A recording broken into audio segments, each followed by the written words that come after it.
Bhagavatam ki jai, Samaveda Gaura Bhakta Vrinda ki. All glories to the assembled devotees.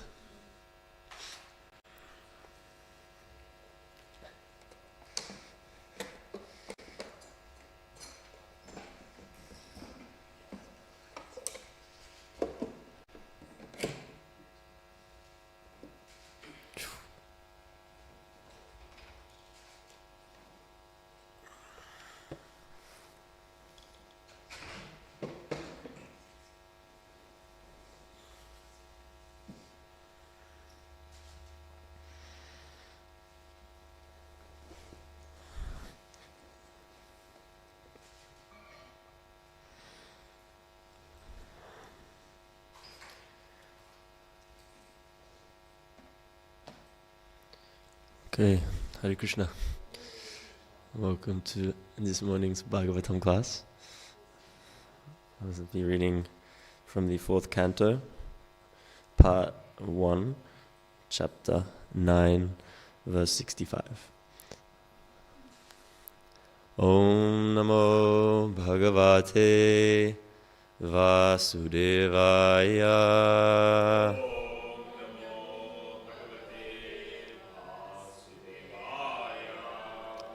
Om Namo Bhagavate Vasudevaya.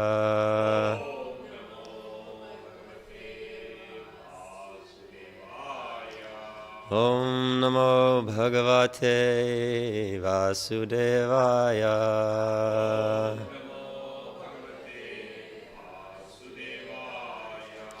Narayanam Namaskritya Naram Jeva Narotamam Devim Saraswatim Vyasam Tato Jayamudiraye Nashta Prayeshva Bhadreshu Nityam Bhagavata Sevaya Bhagavati Uttama Shloke Bhaktir Bhavati Naishtiki.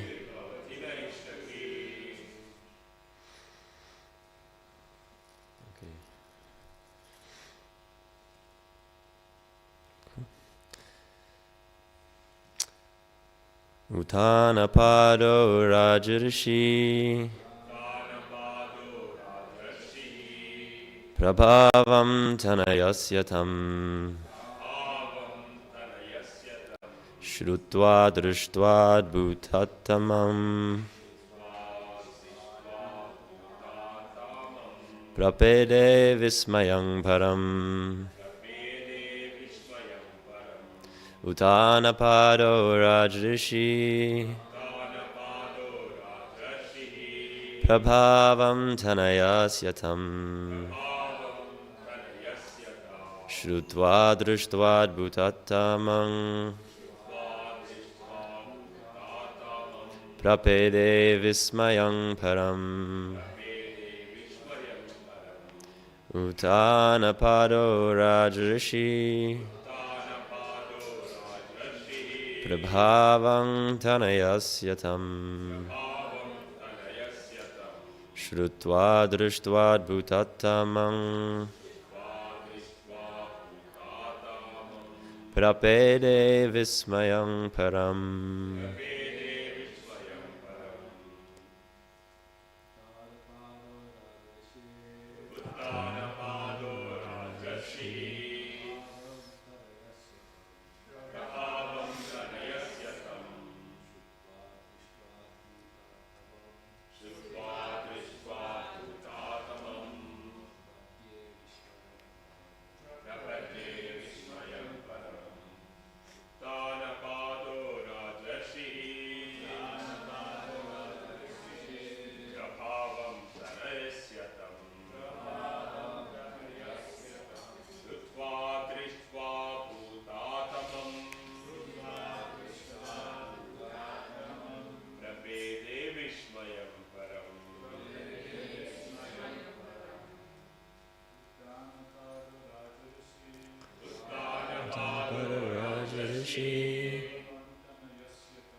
Shrutva Drishtva Dubhatatamam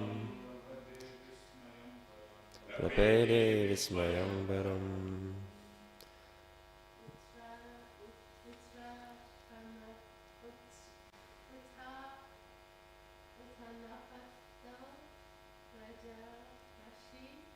Uttanapada Raja Rishi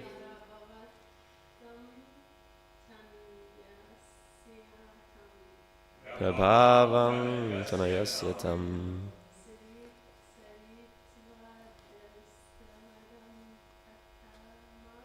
Shrutva Drishtva Bhutattamam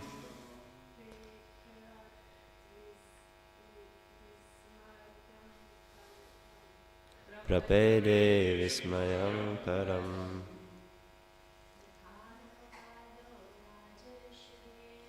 Uttanapada Raja Rishi Prabhavam Tanayasyatam Shrutva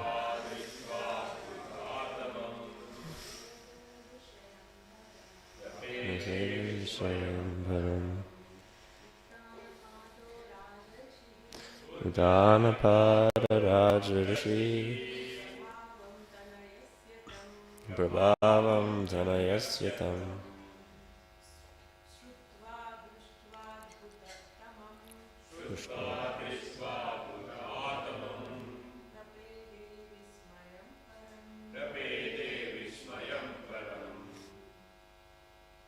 Okay, we'll go through the word for word. Uttanapada, King Uttanapad, Rajarishi, great saintly king, Prabhavam, influence, Tanayasya, of his son, Tam, that, Shrutva, hearing, Drishtva, seeing, Adbhuta, wonderful, Tamam, in the superlative degree, Prapede, happily felt, Vismayam, wonder, Param, supreme. Translation and purport by His Divine Grace, Srila A.C. Bhaktivedanta Swami Maharaj Prabhupada Ki. Translation. The saintly king Uttanapad, hearing of the glorious deeds of Dhruva Maharaj, and personally seeing also how influential and great he was, felt very satisfied, for Dhruva's activities were wonderful to the supreme degree. Purport. When Dhruva Maharaj was in the forest executing his austerities, his father, Uttanapad, heard everything about his very wonderful activities. Although Dhruva Maharaj was the son of a king and was only 5 years old, he went to the forest and executed devotional service under strict austerity. Therefore his acts were all wonderful, and when he came back home, naturally, because of his spiritual qualifications, he became very popular amongst the citizens. He must have performed many wonderful activities by the grace of the Lord. No one is more satisfied than the father of a person who is credited with glorious activities. Maharaj Uttanapad was not an ordinary king. He was a Rajarishi, a saintly king. Formerly, this earth was ruled by one saintly king only. Kings were trained to become saintly, therefore they had no other concern than the welfare of the citizens. These saintly kings were properly trained, and as mentioned in Bhagavad Gita, also, the science of God, or the yoga system of devotional service known as Bhagavad Gita, was spoken to the saintly king of the sun planet, and gradually it descended through the Kshatriya kings who were generated from the sun and the moon. If the head of the government is saintly, certainly the citizens become saintly, and they are very happy because both their spiritual and physical needs and hankerings are satisfied. I'll just read the translation once more. The saintly king Uttanapad, hearing of the glorious deeds of Dhruva Maharaj, and personally seeing also how influential and great he was, felt very satisfied, for Dhruva's activities were wonderful to the supreme degree. Okay.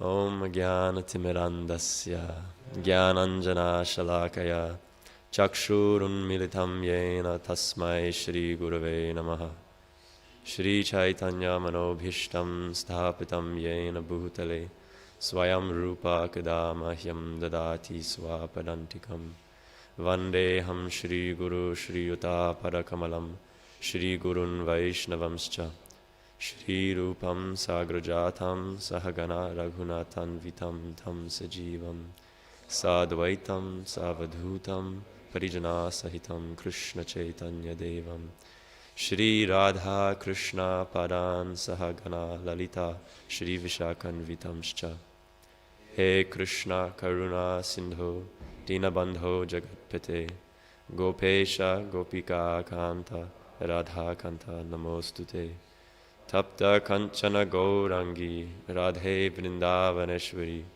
Vrishabhanu Sute Devi Pranamami Hari Priye Vancha Kalpa Tarubhyascha Kripa Sindhubhya Evacha Patitanam Bhavanebhyo Vaishnavebhyo Namo Namaha Nama Om Vishnu Padaya Krishna Preshthaya Bhutale Shrimate Bhakti Vedanta Swaminiti Namine Namaste Saraswate Deve Gauravani Pracharine Nirvishesha Shunyavadi Paschatya Deshatarine Jai Shri Krishna Chaitanya Prabhu Nityananda Shri Advaita Gadadhara Shrivasadi Gaura Bhakta Vrinda Hare Krishna Krishna Krishna Hare Hare Hare Rama Rama Rama Hare Hare Hare Krishna Krishna Krishna Hare Hare Hare Rama Rama Rama Hare Hare Hare Krishna Krishna Krishna Hare Hare Hare Rama Rama Rama Hare Hare. Hare Krishna. Just before we start, just want to request the blessings of the assembled Vaishnavas and your forgiveness for any incorrect points I might make while speaking today, or any offenses if I can't speak properly, or if it gets a little boring, I'll do my best to keep it interesting and accurate. Hare Krishna. So we're just getting to a point now in the pastimes of Dhruva Maharaj where he's returned home.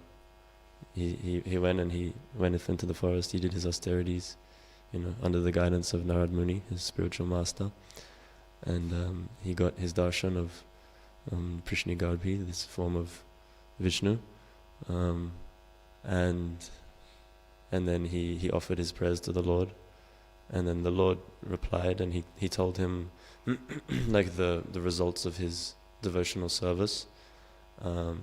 He told him what was going to come when he returns home. He told him that he would become king, that he would rule this planet for 36,000 years. He even told him about what was going to happen to his mother and his stepmother, Suruchi, and his little brother, Uttama. So these things, we know about them now. Krishna's already done the spoilers, so I won't be spoiling the story when I bring these up throughout the class. But yeah, it's getting to the point now where he's returned home. Everyone's celebrated. But King Uttanapad, Dhruva's father, is about to leave. He's going to move into the Vanaprastha ashram and leave the ruling of the planet to Dhruva.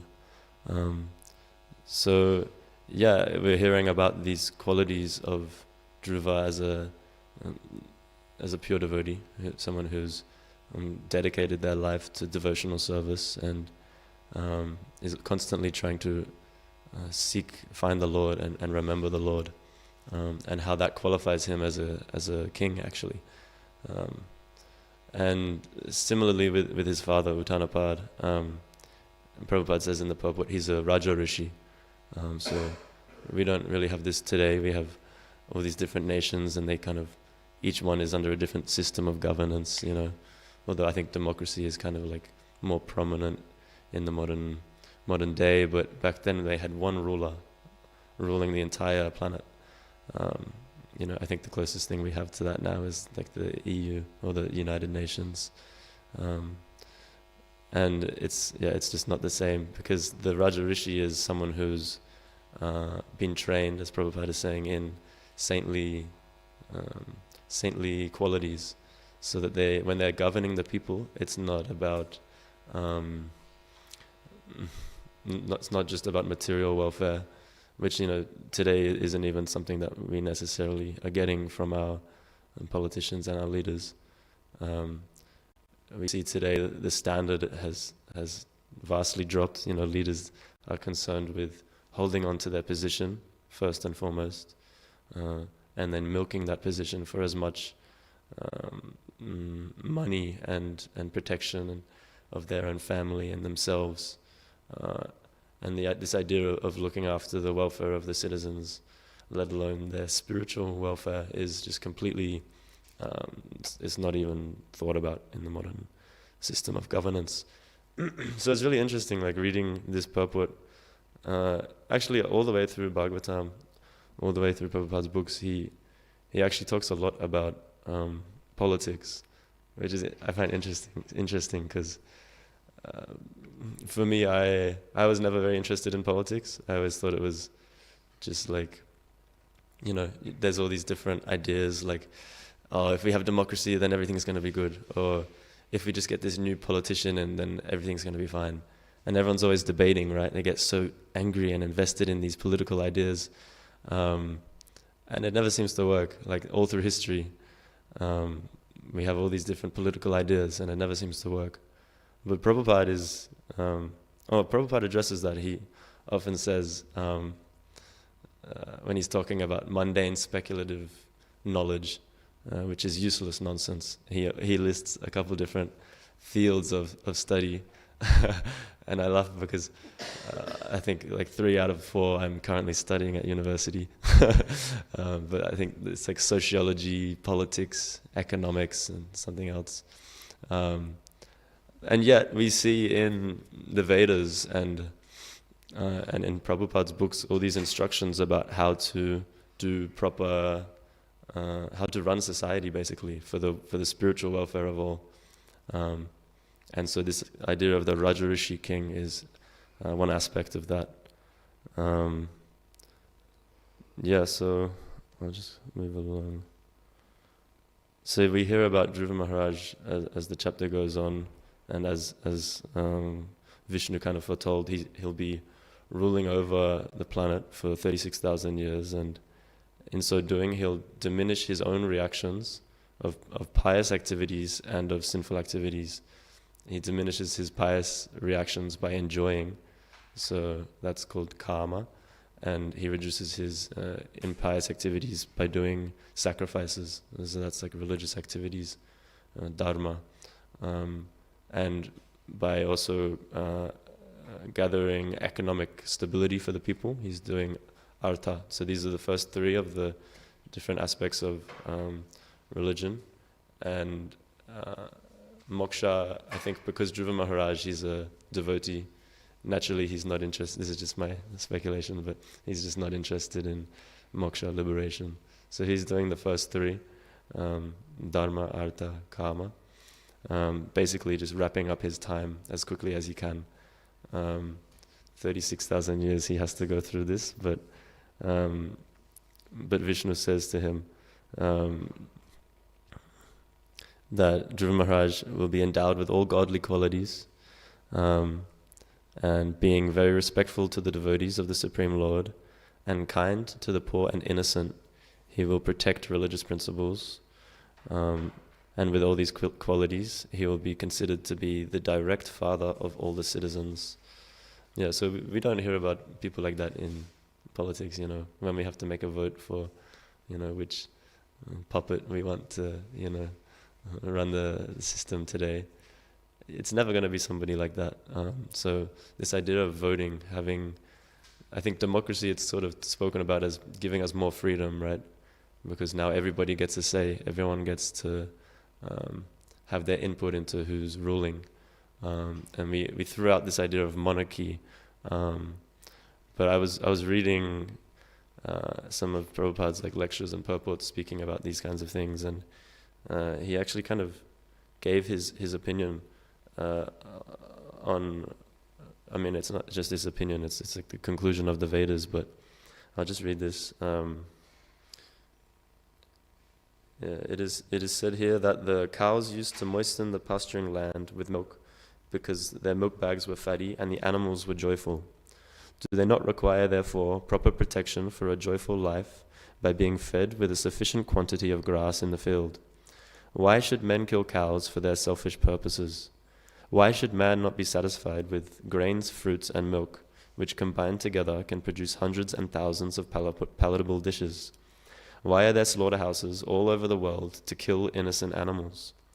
Maharaj Parikshit, grandson of Maharaj Yudhishthir, while touring his vast kingdom, saw a black man attempting to kill a cow.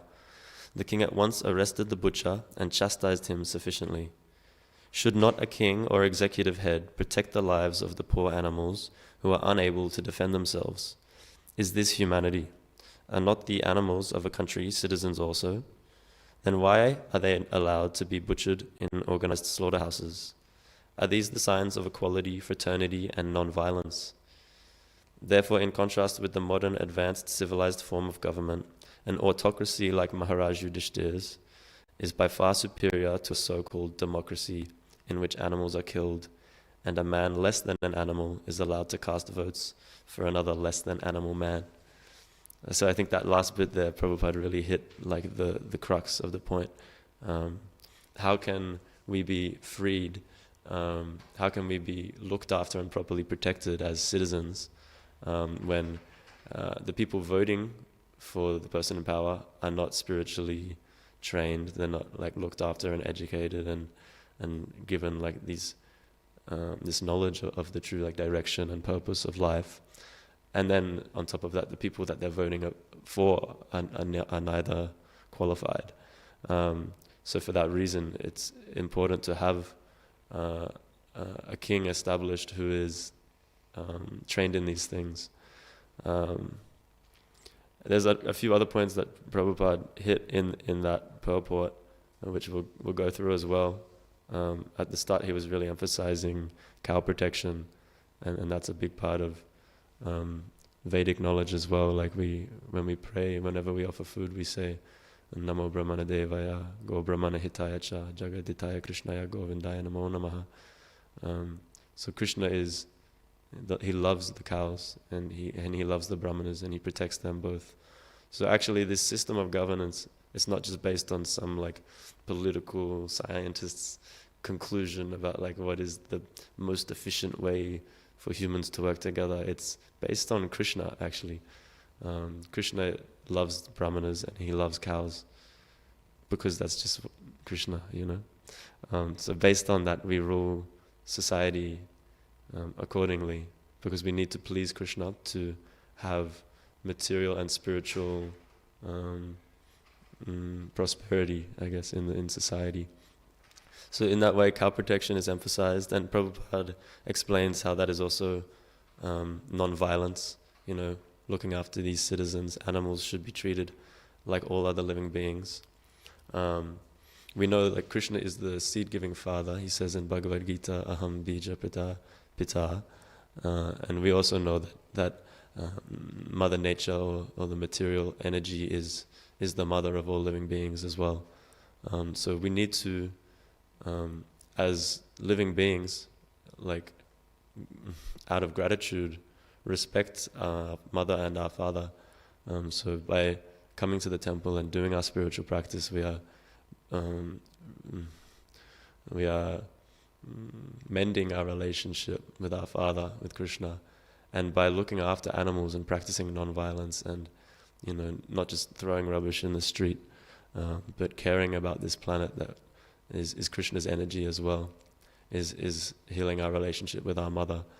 And I was reading, Prabhupada also said that not just that, but the human species of life is actually considered the elder sibling of all living beings, and therefore they have a duty to protect all other living beings.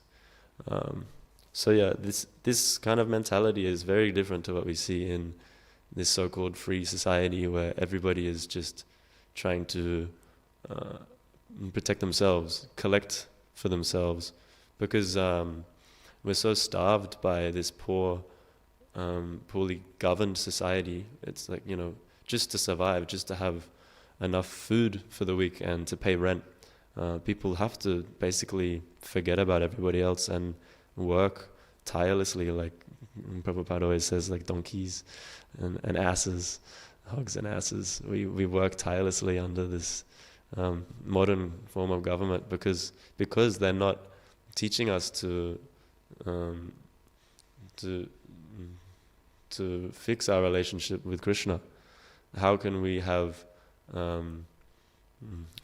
prosperous society, materially or spiritually, if we're not honoring Krishna? One clear example is the Govardhan Leela.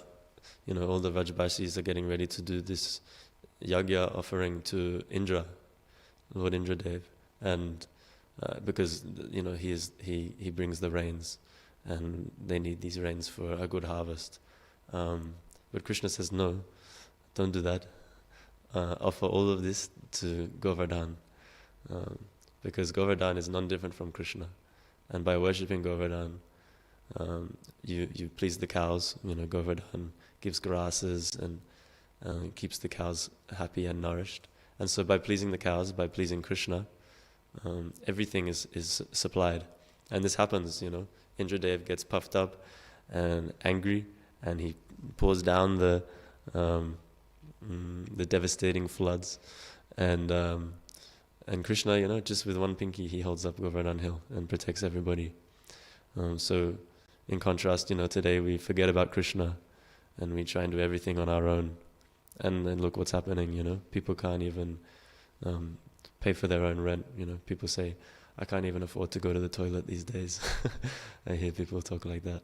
And it's just as simple as that, We come to the temple and you see, like, the more you sacrifice these things that you think are so necessary just to come to the temple, just because you want to come to the temple, naturally all these other things, they just get taken care of. It's kind of miraculous. But that's how we should govern society, as Prabhupada is saying. So we were hearing about Dhruva Maharaj and King Uttanapad as well. I was wondering if anyone has any other ideas of saintly kings who we can take example from the Shastra. Prithu, yeah, that's a good one. Any others? Parikshit Maharaj, yeah. Yudhishthira, yeah. Ambarish Maharaj. There's so many, right? Almost like every canto you'll get some example. So it seems pretty important, like, when I came to spirituality initially, I was thinking like, I'll be able to leave the world behind, forget about all these societal issues that seem impossible to fix. But it's amazing, actually. It was when I started reading Prabhupada's books that I took up an interest in politics, because it makes so much sense, like it's such a clear answer. Prabhupada makes everything so clear and so simple. If we can just spiritualize society, so many of these problems will just be fixed. And so, I think in that purport as well, Prabhupada also mentioned Maharaj Yudhishthira and Parikshit Maharaj. So I just wanted to quickly talk about those two as well, because there's a lot to pull out from their example. In the first canto, there's a whole chapter dedicated to explaining the qualifications of Parikshit Maharaj. I don't know if I'll make it through all of them. There's so many qualifications, but an opportunity to glorify a pure Vaishnava He's a munificent donor of charity, munificent like Lord Shiva. Like Ikshvaku, son of Manu, he's expert in maintaining all those who are born. He follows Brahminical principles and keeps his word exactly like Lord Ram. And Prabhupada says as well in another purport that we should have a Rama Raja, not a rascal Raja like we have today. I thought that was nice. He gave the example like of when Lord Ramachandra was ruling, one Brahmana, his son, passed away. And he actually went to Lord Ram and he said to him, like, how can this happen? That a son passes away with his father present before him. And this was Lord Ram's fault. It was the fault of the king that a son, somewhere in the kingdom passes away while his father is still alive. And Lord Ram took that responsibility. So today, like so much of politics, if you go onto the news, it's all just about excuses or blaming the opposite party. We have democracy, right? And there's these two parties constantly fighting. They never actually suggest any answers. They just blame the other team.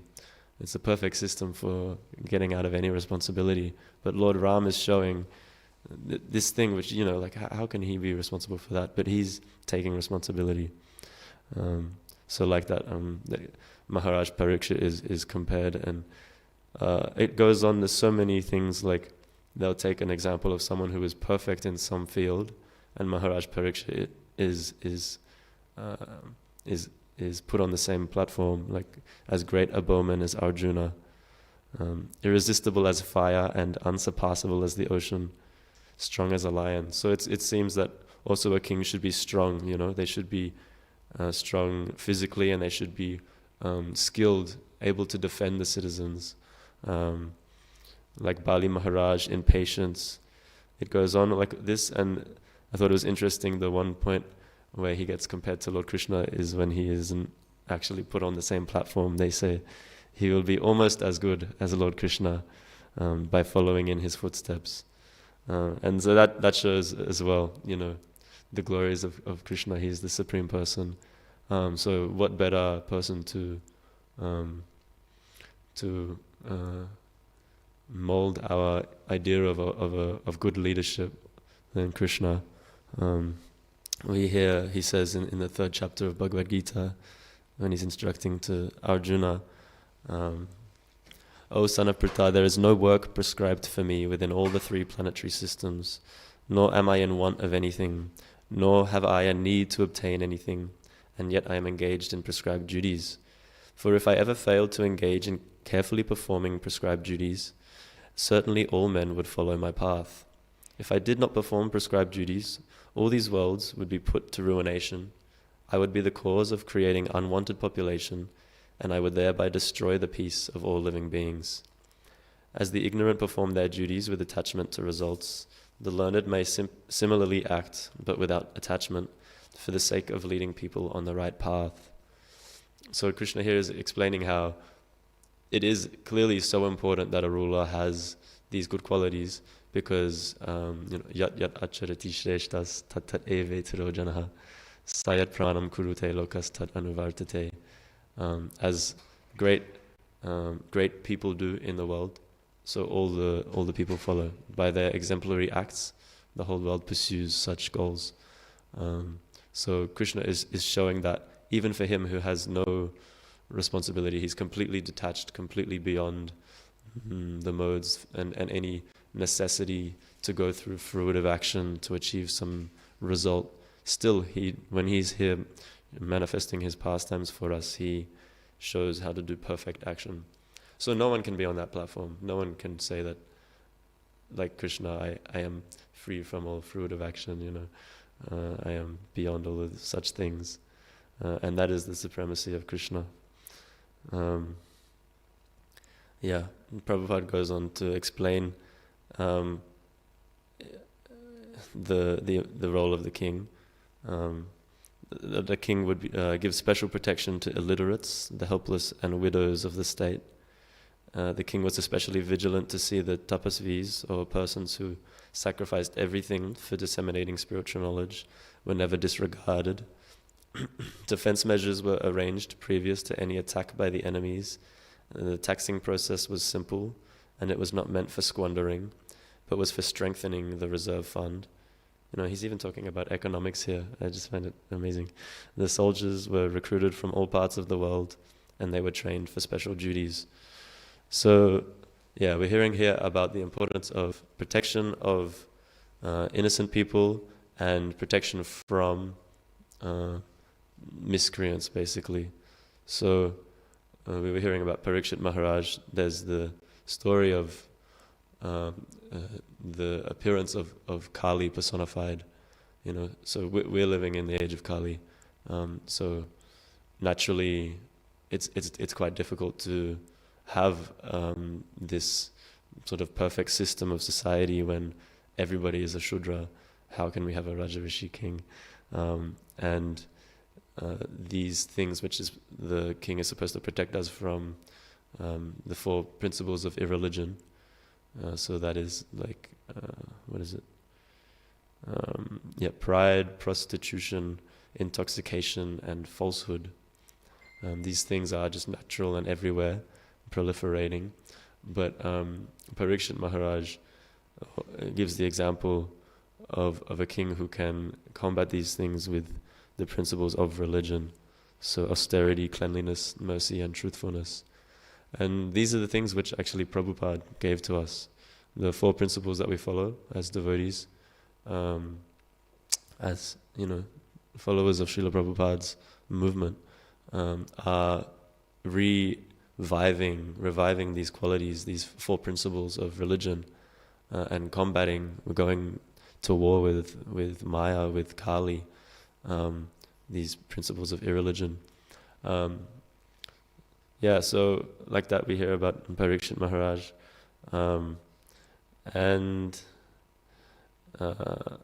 we've heard about all these good qualities of what is required of a good king, and the I guess less nice qualities of a modern leader. I just wanted to read another purport from Prabhupada, which I thought was really powerful. He's talking about the Indian government giving subsidy to people to start small-scale industries, but the government or the leaders do not know that to engage people in such industrial affairs means to bring them to the Shudra platform. Every government is encouraging people how to become Shudra, but actually the human society must be divided into 4 parts: Brahmana, Kshatriya, Vaishya, and Shudra. Just like in our body there is division, the head, the arms, the belly, and the legs. You cannot say, let there be only leg department. There is no use of head, arms, and belly. Will that go on nicely? If you cut off all other parts and simply keep the legs, will that be a very nice proposal? Leg is required, but head is essential. There is no program where people are trained to act as social heads or brahmanas. So that's what Prabhupada gave to us, basically. He came here and he said his mission was to make brahmanas, to make gentlemen and gentlewomen. And so, like the Varnashrama Dharma system, which he's referring to here, this conception of society as a body, it's actually, I was talking to Nrsimha Prabhu about this recently, the system is set up so that people can be guided towards the platform of goodness. Each different Varna is sort of associated with a particular mode, not like one is... it's not like so much about hierarchy, but which is more conducive to spiritual growth. So if the Shudra is associated with ignorance, the Vaishya is a mix of ignorance and passion, the Kshatriya is passion, and the Brahmana is goodness. So when this system of Varnashrama Dharma is properly structured in society, there is a flow of service going on where Shudras, by serving the other Varnas, they receive the blessings from those people, and they therefore receive their qualities, and they become elevated. They receive the knowledge required to move into these other orders of society. And similarly, like that, Vaishyas, Kshatriyas, they can associate with Brahmanas, receive instruction from them for proper governance, and then they can become a Brahmana in their in time. And the whole point of becoming a brahmana is not to be like the top of society, but to then be established in the mode of goodness. His Grace Radhika Prasad was saying yesterday that the platform of goodness is like an airport where one can take off out of the modes of nature and be established in Shuddha Sattva, pure goodness. And when we're in pure goodness, then we are, realizing we are not this body, we are not part of this whole Varnashrama Dharma system anyway, and that we are, Brahman, Brahmabhuta, and that we are servants of Krishna. Jivera Swarupa Hoy Krishna Nityadas. So we wake up to our original constitutional position, and then we can engage in the supreme occupational duty, which is devotional service. We see in the conversation between Sri Krishna Chaitanya Mahaprabhu and Ramananda Roy, he's asking him what is the perfection of human life, or the supreme duty of a human. And the first thing Ramananda Roy suggests is this Varnashrama Dharma system. So clearly it is important if he's suggesting that, but at the same time Mahaprabhu rejects this and he asks him to give more, something higher, and so they go on and they go deeper into devotional service. And that's what Prabhupada did as well. He came here and he had his mission of Varnashrama Dharma. He said that's the one thing that he's left incomplete for us to finish, is establishing Varnashrama Dharma principles in society properly. But at the same time, we see that he was engaging without having to deal with all of that and governance and overthrowing the government and establishing this new system of society. He just engaged not even Shudras, but hippies, you can say, like Chandalas, like fifth class people who are not even part of society anymore. They've completely rejected society. He's engaging them all the way up to the top of that whole system in devotional service. So he was making brahmanas out of Chandalas, and that's the glory of Srila Prabhupada. And so this kind of dual process of engaging us in devotional service, the people who are willing to engage, and I guess for those who are not yet ready to come to Krishna directly, then there is this system of Varnashrama Dharma. And Prabhupada's so merciful, if spreading Krishna to the rest of the world wasn't enough already, he's very seriously stressing the importance of establishing Varnashrama Dharma, because as we're hearing, a Raja Rishi or a true leader, a Krishna conscious leader, is someone who has compassion for all living entities, not just devotees, but living animals as well, all living beings. And that's what Varnashrama Dharma is about: protecting cows, elevating people to the platform of goodness, making sure there is enough food for everybody, and these kinds of things. So yeah, like that we have the example of those kings in Shastra. We have, the instructions of Prabhupada, but we also have the example of Prabhupada of what real leadership is. And I guess the final point is that we have a responsibility as devotees as well to understand what real leadership is. I think that's one of the main reasons I think that Prabhupada is so strong about all of these points, is that when you become a devotee, you're receiving so many blessings and so much empowerment from Krishna, and with that comes a serious responsibility. His Grace Ganesham Govinda Prabhu, he says that abuse of power isn't just taking manipulating that power to take money and being corrupt. It's also abuse of power to just step back and not do anything. If you've been given the capacity to help somebody, say like a policeman, it's their duty to help people. And if there's crime happening in the street and they just stand there like, oh no, I'm busy, I'm maintaining my peacefulness today, then that is also an abuse of power. And so Prabhupada is giving us these instructions, and he's giving us the Varnashrama Dharma, and he's giving us this book distribution and Harinam Sankirtan, so that we can go out there and help, this really suffering society.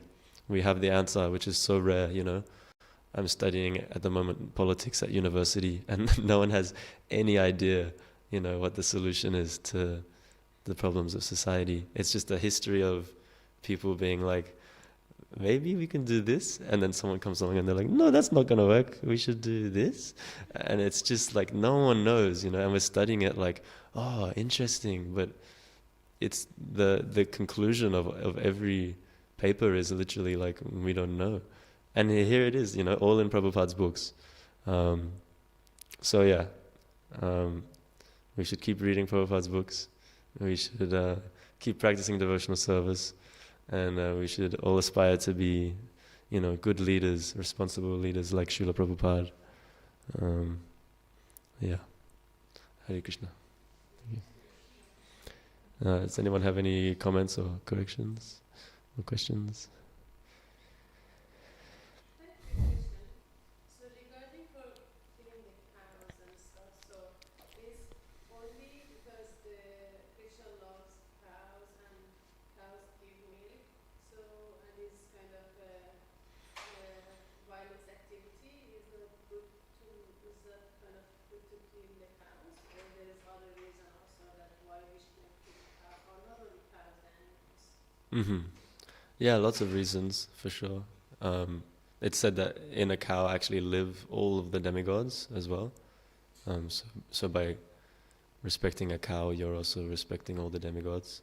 Like you said as well, this non-violence is important for our consciousness, but it's also important for the welfare of the living entities, As we were saying before, we're responsible as, living entities who have been bestowed with a certain degree of intelligence and other, skills and things like that. We are responsible to protect other living creatures. So there's lots of reasons. Hare Krishna. Actually, a full class program. Uttarapata is emperor of the whole world, and not just like a king or chieftain. And is Parikshit the last emperor we know of? Nice questions. I assumed based on the purport that Uttanapad was a king of the entire planet, because he was called the Raja Rishi, saintly king, and then Prabhupada went on to say that the saintly kings ruled over the entire world. And so based on that, I just assumed. Same with Dhruva Maharaj afterwards, and then Parikshit Maharaj later. And I'm not sure about what comes after that, to be honest. I guess there must be more history books. But yeah, sorry. Okay. Srila Prabhupada ki, Srimad Bhagavatam ki, Nitai Gaura Premanandi, Hari Bol.